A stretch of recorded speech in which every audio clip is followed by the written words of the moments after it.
what's really crazy is that most of these strategies look like virtues. And that is exactly what makes them so hard to see, because we think they're making us better or stronger. Women know it all too well. They are typically associated with how women are socialized to overgive, under-boundary, and self-sacrifice for the sake of others' success while overlooking their own. Even when they're costing you your health, your clarity, your actual impact, that becomes a vicious cycle for you. It becomes a harmful habit instead of a useful one.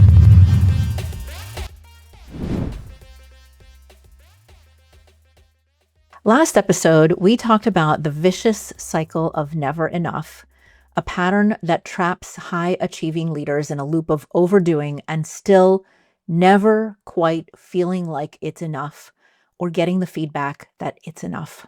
Today, we are going to look at the specific behaviors that the cycle produces, the habits we develop to survive it. And what's really crazy is that most of these strategies look like virtues. And that is exactly what makes them so hard to see, because we think they're making us better or stronger, when in fact, they're keeping us stuck in some pretty harmful ways. So, a quick recap from the previous episode, the vicious cycle of never enough is driven by unmet needs. Unmet needs for safety, for worthiness, and for belonging. And when those needs aren't met, we develop all kinds of strategies to try to earn our worth from the outside. So let's look at what those are. The 10 habits I want to talk about today are the ones that we feel are virtuous when in fact they just feed into this vicious cycle of never enough. Okay? So let's start with the first four.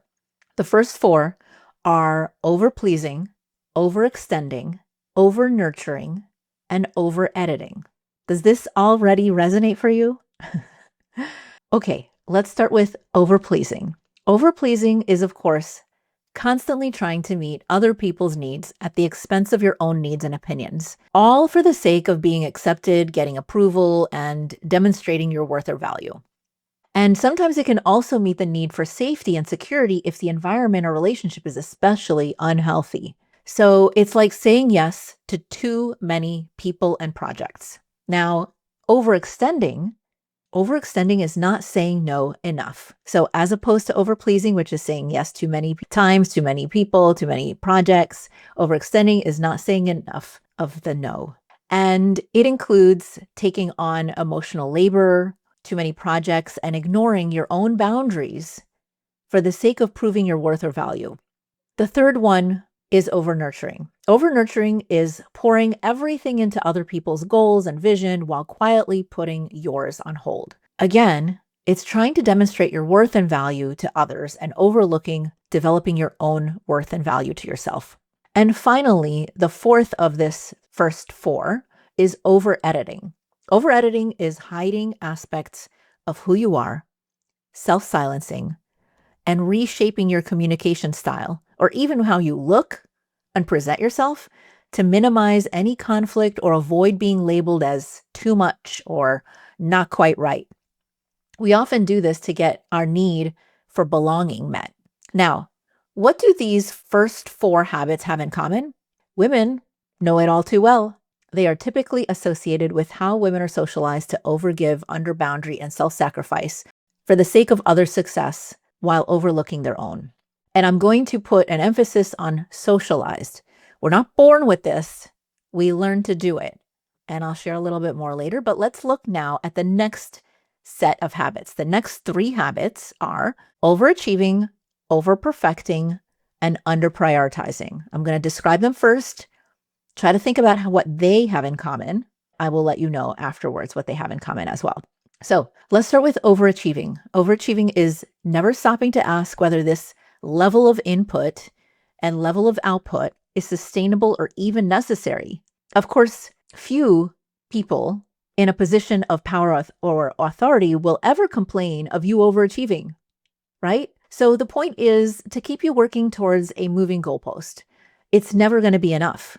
Let's look at over-perfecting. Over-perfecting is spending a disproportionate amount of time making things perfect when good enough would serve the mission.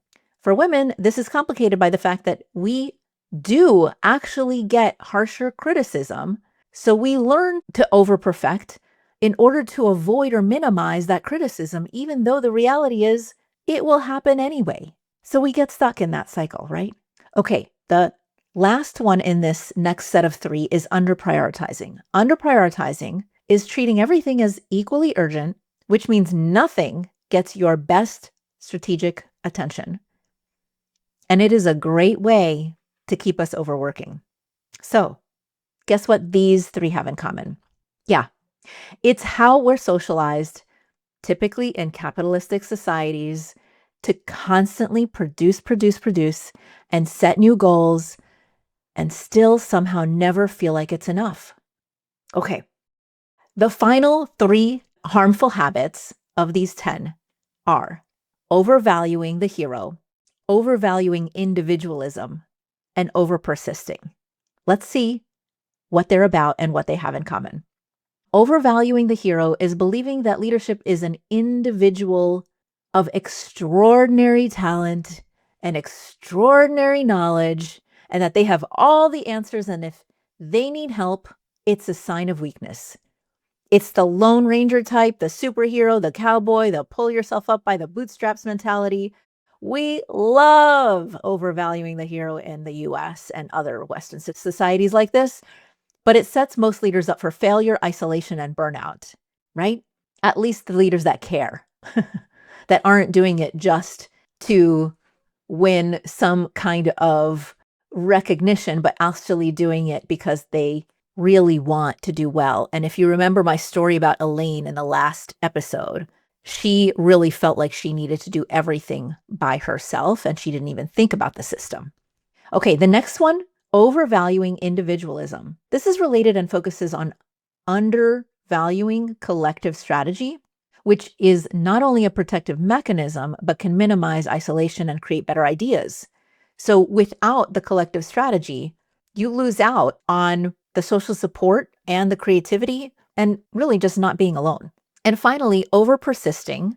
Over-persisting is digging in and refusing to quit, even when the situation is genuinely not workable, because quitting feels like a failure. Again, if you remember in my last episode about Elaine, she could not stop pushing, even when the system around her had fundamentally failed her, because stopping felt like it meant she had failed herself or her team and her leaders and her patients and the organization. God, what pressure to put on yourself, right? So, what do these 3 have in common? These last 3 are related to how the concept of leadership is socialized in certain individualistic societies like the US, and how we find ourselves constantly hoping that someone, one person, will save us, or that we have to take on the world all by ourselves and fix everything and rescue everybody. You can see how, on the surface, these things sound like virtues, right? Now, these habits we develop make sense in context. They were used for survival and even for short-term success. They helped you navigate environments that weren't always safe or fair or supportive. But the problem is that when these habits become your default in how you function, regardless of context, in all situations, when you can't turn them off, even when they're costing you your health, your clarity, your actual impact, that becomes a vicious cycle for you. It becomes a harmful habit instead of a useful one.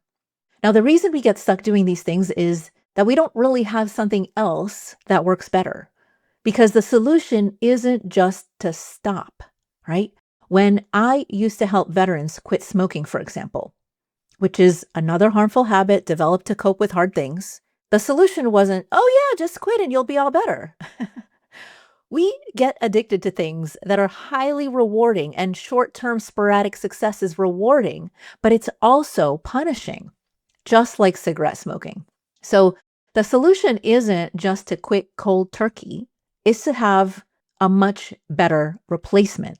So in episode 3, we're going to look at what becomes possible when you step out of the cycle, what I call the strategic leadership pathway, and the 5 stages of moving from never enough to leading from agency.